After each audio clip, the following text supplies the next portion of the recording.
Hello everyone welcome to Edupod. എല്ലാവർക്കും മക്കളെ എജ്യൂപോഡിൻ്റെ +2 കൊമേഴ്സ് ആൻഡ് ഹ്യൂമാനിറ്റീസ് ചാനലിലേക്ക് സ്വാഗതം. Is me Nafi. അപ്പോൾ നമ്മൾ എന്ത് ചെയ്യാൻ പോകുന്നത്, നമ്മുടെ മോസ്റ്റ് റിപ്പീറ്റഡ് ക്വസ്റ്റ്യൻസിൽ നിന്നുള്ള സീരീസിലെ അവസാനത്തെ 2 ചാപ്റ്റേഴ്സിലെ 14ാമത്തെയും 15ാമത്തെയും ചാപ്റ്ററിൽ നിന്ന് എക്സാമിന് ചോദിക്കാൻ ചാൻസ് ഉള്ള വളരെ ഇമ്പോർട്ടൻ്റ് ആയിട്ടുള്ള ക്വസ്റ്റ്യൻസ് നമ്മൾ ഡിസ്കസ് ചെയ്യാൻ പോവാണ്. അപ്പോൾ ഈ ഒരു വീഡിയോ ലൈക്ക് ചെയ്യുക, മാക്സിമം ഫ്രണ്ട്സിലേക്ക് ലിങ്ക് ഒന്ന് ഷെയർ ചെയ്യുക, 2-3 കാര്യങ്ങൾ നിങ്ങളൊന്ന് കമൻറ്റ് ചെയ്യണം. ഈ ചാപ്റ്റർ 2 പഠിച്ച് കഴിഞ്ഞിട്ടുണ്ടോ നിങ്ങൾ? ഹിസ്റ്ററി നിങ്ങൾക്ക് ഏറ്റവും ബുദ്ധിമുട്ടായുള്ള ചാപ്റ്റേഴ്സ് ഏതൊക്കെ, എന്താണ് ഹിസ്റ്ററിയുടെ, നിങ്ങൾ എത്ര മാർക്ക് കിട്ടുന്നതാണ് നിങ്ങളുടെ പ്രതീക്ഷ? ഈ 3 കാര്യങ്ങൾ എന്ത് ചെയ്യുക, ഒന്ന് കമൻറ്റ് ബോക്സ് ടൈപ്പ് ചെയ്യട്ടോ. Okay, yes. അപ്പോൾ ഇതിൽ ഒരുപാട് തവണ എക്സാമിന് ചോദിച്ചൊരു ക്വസ്റ്റ്യൻ ആണ്, prepare a short note on സങ്കേതം. സങ്കേതങ്ങളെക്കുറിച്ച് ഒരു ചെറിയ കുറിപ്പ് തയ്യാറാക്കുക. എന്താണ് സങ്കേതം എന്ന് പറഞ്ഞാൽ, the feature of this period was the popular that Sangetam of Brahmins and temples occurred. Sangetam was a quasi-autonomous territory consisting of several villages organized under a Brahminic temple. ഒരു ബ്രാഹ്മണ ക്ഷേത്രത്തിന് ചുറ്റും ക്രമീകരിച്ചിരിക്കുന്ന നിരവധി ഗ്രാമങ്ങൾ ഉൾക്കൊള്ളുന്നത്, അതായത് ബ്രാഹ്മണ ക്ഷേത്രം ഉണ്ടാവും, അതിന് ചുറ്റും ഒരുപാട് ഗ്രാമങ്ങൾ ഉണ്ടാവും. അപ്പോൾ ഈ ഗ്രാമങ്ങളെ കൺട്രോൾ ചെയ്തിരുന്ന ആരായിരുന്നു? ബ്രാഹ്മണ ക്ഷേത്രങ്ങളായിരുന്നു. ഈ ഒരു സംഭവത്തെ വിളിക്കുന്ന പേരാണ് എന്ത്? സങ്കേതം എന്ന് പറഞ്ഞത് കേട്ടോ. അപ്പോൾ സങ്കേതം 2 തരത്തിലുണ്ട്. ഒന്ന് ബ്രാഹ്മണന്മാർ നേരിട്ട് ഭരിക്കുന്നുണ്ട്, 2 ഈ റൂളേഴ്സ് ബ്രാഹ്മണന്മാർക്ക് പതിച്ചു കൊടുക്കുന്ന സങ്കേതങ്ങളുണ്ട്. അപ്പോൾ ഈ സങ്കേതങ്ങളുടെ മൊത്തം കൺട്രോൾ ആർക്കായിരുന്നു? അത് റൂൾ ചെയ്യുന്ന ബ്രാഹ്മണന്മാർക്കായിരുന്നു ഉണ്ടായിരുന്നത്. അപ്പോൾ ഈ റൂൾ ചെയ്യുന്ന ബ്രാഹ്മണന്മാരെ വിളിച്ചിരുന്ന, ഗ്രൂപ്പിനെ വിളിച്ചിരുന്ന പേരായിരുന്നു എന്ത്? യോഗമെന്ന് പറയുന്നത് കേട്ടോ. ഓക്കെ, ഈ ഒരു കാര്യം നിങ്ങൾ എന്ത് ചെയ്യുക, മനസ്സിലാക്കി വെക്കുക. പിന്നെ നാടുവായി സ്വരൂപംസിനെ കുറിച്ചിട്ട് എക്സാമിന് ചോദിക്കാൻ ചാൻസ് ഉണ്ട് കേട്ടോ. എന്താണ് ഈ നാടുവായി സ്വരൂപം എന്ന് പറഞ്ഞാൽ, നമ്മൾ 2nd ചാപ്റ്ററിൽ മഹാജനപദാസ് പഠിച്ചില്ലേ? ഈ മഹാജനപദാസിൻ്റെ ഒരു കേരള വേർഷനാണ് എന്ത്? ഈ സ്വരൂപംസ് എന്ന് പറഞ്ഞാൽ കേട്ടോ. അതായത് കുലശേഖര സാമ്രാജ്യം തകർന്നോടുകൂടി കുലശേഖര സാമ്രാജ്യത്തിന് കീഴിലുള്ള സ്ഥലങ്ങളൊക്കെ എന്താണ്? ഇൻഡിപെൻഡൻസ് സ്റ്റേറ്റ്, സ്വതന്ത്ര രാഷ്ട്രങ്ങളായിട്ട് വന്നു. അവയെ വിളിക്കുന്ന പേരാണ് എന്ത്? സ്വരൂപങ്ങൾ എന്ന് വിളിക്കുന്നത് കേട്ടോ. അത് ഒരുപാട് സ്വരൂപങ്ങളുണ്ട്. വടക്കൻ കേരളത്തിലെ കോലത്തുനാടും പിന്നെ അതേപോലെ കൊച്ചിയും വേണാടും ഒക്കെ എന്തായിരുന്നു? അവിടുത്തെ പ്രധാനപ്പെട്ട സ്വരൂപങ്ങളായിരുന്നു. ഈ സ്വരൂപങ്ങളിലൊക്കെ മരുമക്കത്തായം, അതായത് അച്ഛൻ മരിച്ചാൽ മകനല്ല, അല്ലെങ്കിൽ മക്കത്തായമല്ല, മക്കൾക്ക് പകരം ആങ്ങളുടെ മകനോ അല്ലെങ്കിൽ മരുമകനോ അടുത്ത രാജാവാകുന്ന മരുമക്കത്തായ സമ്പ്രദായമായിരുന്നു ഇവിടെ ഉണ്ടായിരുന്നത്. അത് മാത്രമല്ല, ഇവരുടെ ഈ കുടുംബങ്ങൾ ചേർന്നിട്ടായിരുന്നു, അതായത് ഒരാൾ മാത്രമല്ല, ഒന്നിലും കുടുംബങ്ങൾ ചേർന്നിട്ടായിരിക്കും ഓരോ സ്വരൂപങ്ങളും ഭരിക്കട്ടോ. പിന്നെ ശ്രദ്ധിക്കേണ്ട കാര്യം എന്താ വെച്ചാൽ, ഈ കുടുംബത്തിലെ ഏറ്റവും മൂത്ത ആളായിട്ടുള്ള മൂപ്പൻ എന്ന് വിളിക്കുന്ന ആളായിരിക്കും എന്ത് ചെയ്യുന്നത്?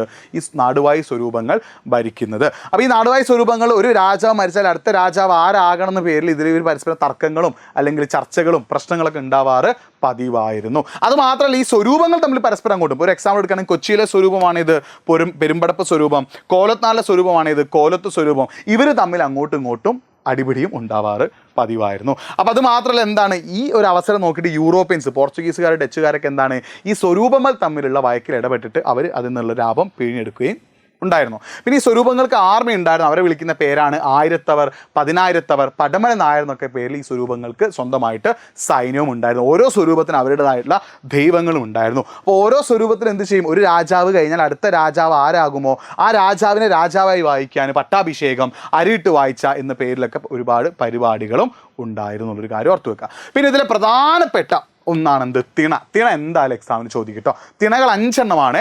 ഒന്ന് കുറിഞ്ഞി, മലയോര വനമേഖല അല്ലേ, മലയോരങ്ങളിൽ അല്ലെങ്കിൽ മലയുടെ മുകളിൽ കൃഷിയൊക്കെ ചെയ്തിരുന്ന വിഭാഗമാണ് എന്ത്? കുറിഞ്ഞി. അതായത് അന്നത്തെ കാലത്തെ കേരളത്തിൽ എന്താടാ, ഓരോ ജോലി ചെയ്തിരുന്ന വിഭാഗവും അവരുടെ ഭൂപ്രകൃതിയൊക്കെ അനുസരിച്ച് 5ആയി ഡിവൈഡ് ചെയ്തിരുന്നു. അതിന് വിളിക്കുന്ന പേരാണ് തിണകൾ. ഒന്നാമത്തേതാ കുറിഞ്ഞിയാണ്. കുറിഞ്ഞി എന്ന് പറഞ്ഞാൽ എന്താ? ഹില്ലി ഫോറസ്റ്റ് റീച്ച് അഥവാ മലയോര വനമേഖലയാണ്. അത് മലയോരങ്ങളിൽ താമസിക്കുന്ന ആളുകളായിരുന്നു. രണ്ടാമത് മുല്ലയാണ്. മുല്ല എന്ന് പറഞ്ഞാൽ എന്താ? പാസ്റ്റൽ ട്രാക്സ് ആണല്ലേ, അവിടെയുള്ള ആളുകൾ കന്നുകാലികളെ വളർത്തുന്ന ആളുകളായിരുന്നു. അടുത്തത് പാലയാണ്. പാലയുടെ പ്രത്യേകത ഡ്രൈ ലാൻഡ്, ഒരു വരണ്ട സ്ഥലമാണ്. അപ്പോൾ അവിടെയുള്ള ആളുകൾ എന്തായിരുന്നു? കൊള്ളക്കാരായിട്ടുള്ള ആളുകളായിരുന്നു. അടുത്ത മരുതം, വെറ്റ് പ്ലെയിൻസ് ആണ്, ആർദ്ര സമതലങ്ങളാണ്. അപ്പോൾ അവിടെയുള്ള ആളുകളും, ഈ കുറിങ്ങിയിലുള്ള ആളുകളും മരുതത്തിലുള്ള ആളുകളും എന്ത് ചെയ്തിരുന്നു? കൃഷി ചെയ്തിരുന്നു. ആൻഡ് ലാസ്റ്റ് വേണമെന്ന നെയ്തൽ, കോസ്റ്റൽ സോൺ ആണ്. നെയ്തൽ എന്ന് പറഞ്ഞാൽ എന്താ? തീരദേശ മേഖലയാണ്. ഇവിടെയുള്ള ആളുകൾ ജോലി എന്താ? ഉപ്പ് ഉണ്ടാക്കുക, മീൻ പിടിക്കുക, ഇതൊക്കെയായിരുന്നു ഈ നെയ്തലിൻ്റെ ജോബ്. അപ്പോൾ ഈ 5 തിണകൾ നിങ്ങൾ പഠിച്ചു വേണം. കുറിങ്ങി എന്ന് പറഞ്ഞാൽ മലയോര മേഖലയാണ്, അതായത് മലയോര വനമേഖല, അതായത് ഹില്ലി ഫോറസ്റ്റ് റീജിയൻ. മുല്ല എന്ന് പറഞ്ഞാൽ എന്താ? പാസ്റ്റൽ സോൺ, ഇടയ മേഖലയാണ്, കന്നുകാലികളെ മേയ്ക്കുക.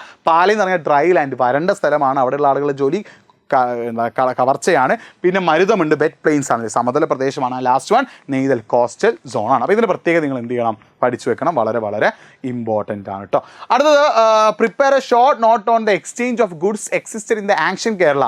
പ്രാചീന കേരളത്തിൽ നിന്നിരുന്ന ചരക്ക് കൈമാറ്റത്തെക്കുറിച്ച് ഒരു കുറിപ്പ് തയ്യാറാക്കാൻ. അപ്പോൾ അന്നത്തെ കാലത്ത് മെയിനായിട്ട് എങ്ങനെയായിരുന്നു? ബാർട്ടർ സിസ്റ്റം, അല്ല, ഒരു പണത്തേക്കാൾ കൂടുതൽ ബാർട്ടർ സിസ്റ്റം ഉപയോഗിക്കുന്ന രീതി അവിടെ ഉണ്ടായിരുന്നു. അന്നത്തെ കാലത്ത് കേരളത്തിൽ ലോക്കൽ ട്രേഡ്, പ്രാദേശിക കച്ചവടം, അതായത് കേരളവും തമിഴ്നാടും, കേരളവും 2 സ്ഥലങ്ങളും തമ്മിൽ ലോക്കൽ ട്രേഡും, അതുപോലെ ലോങ് ഡിസ്റ്റൻസ് ട്രേഡ്, കേരളവും ആസാമും, കേരളം പിന്നെ രാജസ്ഥാനൊക്കെ തമ്മിൽ കച്ചവടവും അതേപോലെ ഫോറിൻ ട്രേഡ് റോമൻ സാമ്രാജ്യവുമായിട്ട് ഇവരെ കച്ചവടം ഉണ്ടായിരുന്ന ആളുകളായിരുന്നു ആര് കേരളത്തിലുള്ള ആളുകൾ കേട്ടോ. അപ്പോൾ പ്രധാനമായിട്ടൊന്ന് ബാർട്ടർ സമ്പ്രദായമായിരുന്നു. പിന്നെ നൊടുതൽ, ഈ ബാർട്ടർ സംവിധാനത്തെ അന്നത്തെ കാലത്ത് വിളിക്കുന്ന പേരാണ് എന്ത്, നൊടുതൽ എന്നാണ് വിളിക്കുക. അന്നത്തെ കാലത്തെ ബാർട്ടർ സിസ്റ്റത്തെ വിളിച്ചിരുന്ന പേരായിരുന്നു എന്ത്, നൊടുതൽ എന്നാണ് വിളിച്ചിരുന്നത്. പിന്നെ വളരെ ഇമ്പോർട്ടൻ്റ് ആയിട്ടുള്ള ക്വസ്റ്റ്യൻ ആണ് എന്ത്, കച്ചം. ഇതൊന്നും അധികം 2-3 മാർക്കുള്ള ക്വസ്റ്റ്യൻസ് എക്സാമിന് ചോദിക്കുള്ളൂ. അപ്പം കച്ചം വളരെ വളരെ ഇമ്പോർട്ടൻ്റ് ആട്ടോ. എന്താണ് കച്ചം എന്ന് പറഞ്ഞാൽ ദ കോഡ് ഓഫ് കണ്ടക്ട്. അന്നത്തെ കാലത്ത് ആളുകൾ ഫോളോ ചെയ്യുന്ന നിയമങ്ങളെ വിളിക്കുന്ന പേരാണെന്ത്, കച്ചം. അതായത് ഓരോരുത്തരും ഫോളോ ചെയ്യേണ്ട. അപ്പം അന്ന് കാസ്റ്റ് സിസ്റ്റം, ജാതി വ്യവസ്ഥ ഒക്കെ ഭയങ്കരമായിട്ടുണ്ടായിരുന്നു. അപ്പോൾ ഒരു ജാതിപ്പെട്ട ആളുകൾ ഫോളോ ചെയ്യുന്ന നിയമങ്ങൾ, എല്ലാവരും ഫോളോ ചെയ്യുന്ന നിയമങ്ങളെ നമ്മൾ കച്ചം എന്നാണ് വിളിക്കുന്നത് കേട്ടോ. അപ്പോൾ നിങ്ങൾക്ക് എന്തെങ്കിലും സംശയങ്ങളുണ്ട്, നിങ്ങൾക്ക് എന്നോട് എന്തെങ്കിലുമൊക്കെ പറയാനുണ്ടെങ്കിൽ, നിങ്ങൾക്ക് മോട്ടിവേഷൻ വേണം, സ്റ്റഡി ടിപ്പൊക്കെ വേണമെങ്കിൽ എൻ്റെ ഇൻസ്റ്റാഗ്രാം ഹാൻഡിൽ ഞാൻ അവിടെ കൊടുക്കുന്നുണ്ട്, nafi.edupod കേട്ടോ. അത് നിങ്ങൾക്ക് എന്തെങ്കിലും സംശയങ്ങളോ കാര്യങ്ങളൊക്കെ ഉണ്ടെങ്കിൽ നിങ്ങൾ nafi.edupod എന്ത് ചെയ്യുക, ഒന്ന് മെസ്സേജ് അയക്കുക. nafi.edupod വളരെ വളരെ ഇമ്പോർട്ടൻ്റ് ആണ്. അപ്പോൾ ഈ കച്ച് എന്ന് പറഞ്ഞാൽ എന്താ, അന്നത്തെ കാലത്ത് ആളുകൾ ഫോളോ ചെയ്യേണ്ട കോഡ് ഓഫ് കണ്ടക്റ്റിന് വിളിക്കുന്ന പേരാണ്. അതിൽ മുഴിക്കുളം കച്ചുണ്ട്, ശങ്കരമംഗലത്ത് കച്ചുണ്ട്, തവന്നൂർ കച്ചുണ്ട്, കടങ്കാട്ട് കച്ചുണ്ട്. ഈ കച്ചങ്ങളൊക്കെ അന്നത്തെ കാലത്ത് ആളുകൾ ഫോളോ ചെയ്യേണ്ട നിയമങ്ങളെ വിളിക്കുന്ന പേരാണെന്ത്, കച്ചം എന്ന് പറയുന്നത്. അപ്പോൾ ഈ കച്ചം അനുസരിച്ച് ഓരോരുത്തരും എന്തൊക്കെ നിയമങ്ങൾ പാലിക്കണം, 2 ജാതിയിലുള്ള ആളുകൾ എത്ര അടി ഇത് നടക്കണം, ഇനി ആരെങ്കിലും നിയമം തെറ്റിച്ചാൽ അവർക്കുള്ള ശിക്ഷ എന്താ, അവർക്ക് എന്ത് ബഹിഷ്കരിക്കും, അവിടെ സ്വത്ത് കണ്ടുകെട്ടുക, അങ്ങനത്തെ കാര്യങ്ങളൊക്കെ ഉണ്ടായിരുന്നു. അപ്പോൾ ഇത്രയുമാണ് ഈ ചാപ്റ്ററിൽ നിങ്ങൾ ഓർത്ത് വെക്കേണ്ടത്. ഇനി നമ്മൾ 15th ചാപ്റ്ററിലേക്ക് കടക്കുമ്പോൾ, കേരള ടുവേർഡ്സ് മോഡലിൽ കടക്കുമ്പോൾ ഇതിൽ ഒരുപാട് തവണ എക്സാമിന് ചോദിച്ചാണ്. എക്സാമിൻ്റെ പ്രിൻസിപ്പിൾ അപ്ഹെൽഡ് ബൈ ശ്രീനാരായണ ഗുരു ഉയർത്തിപ്പിടിച്ച തത്വങ്ങൾ പരിശോധിക്കാൻ ഒരുപാട് തവണ എക്സാമിന് ചോദിച്ചിട്ടുണ്ട് കേട്ടോ. അപ്പോൾ എന്തൊക്കെയാണ് ശ്രീനാരായണ ഗുരുവിൻ്റെ തത്വങ്ങൾ? ഒന്നെന്താ, he held A great socio religious awakening in Kerala by establishing A multitude of temples over Kerala. കേരളത്തിൽ ഒരുപാട് ക്ഷേത്രങ്ങൾ, അതായത് എല്ലാ ജാതിയിലും പെട്ട ആളുകൾ കയറാൻ പറ്റിയ ക്ഷേത്രങ്ങൾ സ്ഥാപിച്ചുകൊണ്ട് ഒരുപാട് മാറ്റങ്ങൾ കൊണ്ടുവന്നുള്ള ഒരാളാണ് ആര്, ശ്രീനാരായണ ഗുരു. അദ്ദേഹത്തിന് പ്രധാനപ്പെട്ട കാര്യമാണെന്ത്, അരുവിപ്പുറം പ്രതിഷ്ഠ എന്ന് പറഞ്ഞിട്ട് 1882 അദ്ദേഹം അരുവിപ്പുറം പ്രതിഷ്ഠ നടത്തിയത്.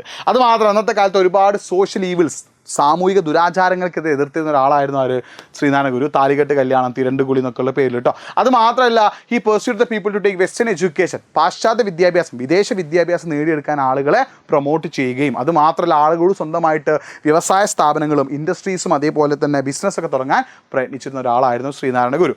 അദ്ദേഹം എന്ത് ചെയ്തിട്ടുണ്ട്, ഒരുപാട് കോട്സ് അദ്ദേഹത്തിനുണ്ട്. ഒരു ജാതി, ഒരു മതം, ഒരു ദൈവം, മനുഷ്യൻ എന്ന് പറഞ്ഞ ഒരാളാണ് ആര്, ശ്രീനാരായണ ഗുരു. അദ്ദേഹം ഒരുപാട് പുസ്തകങ്ങൾ എഴുതിയിട്ടുണ്ട്. മലയാളം, തമിഴ്, സാൻസ്കൃത് ലാംഗ്വേജിൽ പുസ്തകം എഴുതിയിരുന്നു. ആത്മോപദേശ ശതകം, ദൈവദശകം, ദർശനമാല, ശിവശതകം, ജാതിമീമാംസ, അനുകമ്പ ദശകം, ജീവകാരുണ്യ പഞ്ചാംഗം, നവമഞ്ജരി പോലുള്ള പുസ്തകങ്ങൾ എഴുതിയിട്ടുള്ള ഒരാളാണ് ആര്, ശ്രീനാരായണ ഗുരു. പിന്നെ മറ്റൊരു question ആണെന്ത്, name any 2 social reformers Kerala. കേരളത്തിൽ ഏതെങ്കിലും 2 സാമൂഹിക പരിഷ്കർത്താക്കളുടെ പേര്. അപ്പോൾ നിങ്ങൾ ശ്രീനാരായണ ഗുരു പഠിച്ചു വെച്ചാൽ നിങ്ങൾക്ക് 2 മെച്ചം. ഒന്ന് ശ്രീനാരായണ ഗുരുവിനെ കുറിച്ച് മാത്രം ക്വസ്റ്റൻ ചോദിക്കാം, അല്ലെങ്കിൽ ഏതെങ്കിലും 2 സോഷ്യൽ റിഫോമേഴ്സ്, സാമൂഹിക പരിഷ്കർത്താക്കളെ കുറിച്ച് ചോദിക്കുകയാണെങ്കിൽ അത് നിങ്ങൾക്ക് ഒന്ന് എന്ത് ചെയ്യാം, ശ്രീനാരായണ ഗുരു ആഡ് ചെയ്യാം. മറ്റാരാണെന്ന്, വൈകുണ്ഠ സ്വാമികളാണ് അല്ലേ.